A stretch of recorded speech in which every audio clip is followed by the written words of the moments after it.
Good morning, everybody. Happy Monday. I hope you all are doing well. The weather is a lot better this week. We actually have some sunshine and the snow is melting, so I hope things are going better for you this week.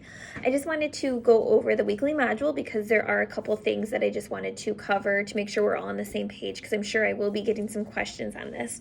So the first thing is, this week we will be going over chapter 5. So I have two PowerPoint slides for you. One is mainly correlated with everything from the chapter in the textbook. The other one is just something that I put together about vulnerable populations.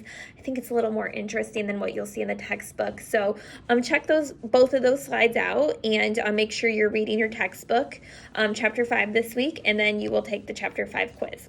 So I suggest you do that, and then once you're done with that, I would work on your section 2 cases and discussion questions. So let me get out my book again.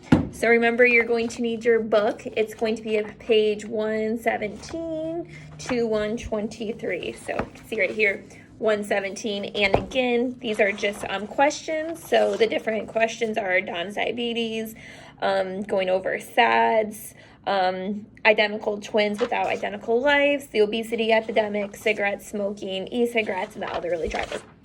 So again, just pick 2 of these, any that you want, and then you'll see that there's discussion questions underneath each scenario, and just answer the discussion questions for that. All right, then once you're done, this is what I'm guessing I will get a lot of questions on. You are supposed to upload a copy of your resume and your cover letter. I just wanted to give full disclosure here that I am not grading you on how detailed your resume is or how perfect it is. I understand some of you might be freshmen and might not have a lot on your resume, and that's okay. I just want you to get started. So when someone says you have a resume, you say, yeah, I have one. Here's some things I've been working on. Other of you, maybe you've already had your resume developed, or it's at a pretty solid state. That's okay. Send that in to me too. But I just want this to be a reminder for you that you should always be updating this. Once a month, I have a calendar reminder through my Outlook that tells me update my resume, CV, because guess what? I probably did stuff during the month that I didn't even remember to put on my CV or my resume. So it's really important to make sure you're doing this. Just some questions I wanted to go over. First one, some of you might be like, why do I have to write a cover letter? I'm not applying for a job. I'm sure you are not applying for a job, but guess what? Maybe you're applying for a job in a month. Maybe you're applying for a career job in 2 years. Guess what? It's nice to have a starter, right? Because I remember when I applied for my job here at ISU, I had plenty of cover letters that I wrote, so I was able to go through them and place in things that made sense for this job and things like that. So, maybe you're not applying for a job. What's your dream job? Look it up. See what qualifications and stuff they're looking for, and write that in as, you would be applying for that job. Maybe it's just generic. Maybe just get, some facts about yourself, say why you would be a great applicant. That's okay. I just want something for you, so when you have to actually submit a cover letter, you have something started, you have experience with it. So again, if you don't have a job in mind, just write something generic, right? I just want you to get in the practice of doing this. Sound good? Don't stress about it too much. It just should be, a practice assignment. For your resume, I have documents for you.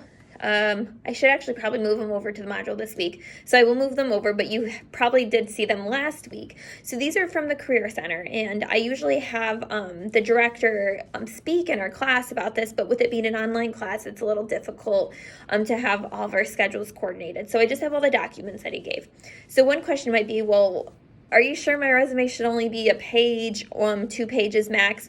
Yes, that's what resumes are. If you have something longer than that, that's technically a CV. And that's okay if you have both. I personally don't really use my resume that much because I'm in academia, so I use a CV. But I still do have a resume. The resume should be like the what's the best about you, right? So this is your elevator speech. You got 30 seconds to really impress someone. Put everything that really stands out. Your CV is literally every project, every volunteer assignment, every award you've ever won. And maybe it's not applicable for a certain job. So I have a CV, and sometimes I move things over to my resume based off what makes sense for that specific job. So let's say I did a lot of work with Alzheimer's Association, right? And I have a ton of that stuff on my CV, but I'm applying for a job as a wellness coordinator, right? Maybe that doesn't make so much sense to have all that stuff. So I'll pull some other stuff I did when I worked with the health department on that. So that kind of makes sense versus if I am applying for a job, in gerontology, I might talk more about the Alzheimer's Association, who really cares about what I did with the Healthy Corner Store initiatives. So does that make sense? So kind of just what are your like best, like, you're trying out for, college football team, like your highlight reel, like your best things, right? You're not going to have every single play that you've ever completed, but like your top 10. So I hope that makes sense for you all. If you have any questions, please send it my way. But again, I just want this to be an opportunity for you to get started, because I know in a lot of the programs later on, you'll have to work on this a lot more. So I just want to give you some practice for it.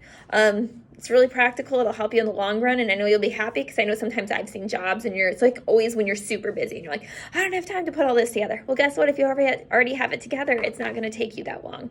So hopefully this will help. Please email me if you have any questions. I look forward to reading everything that you submit this week. Take care.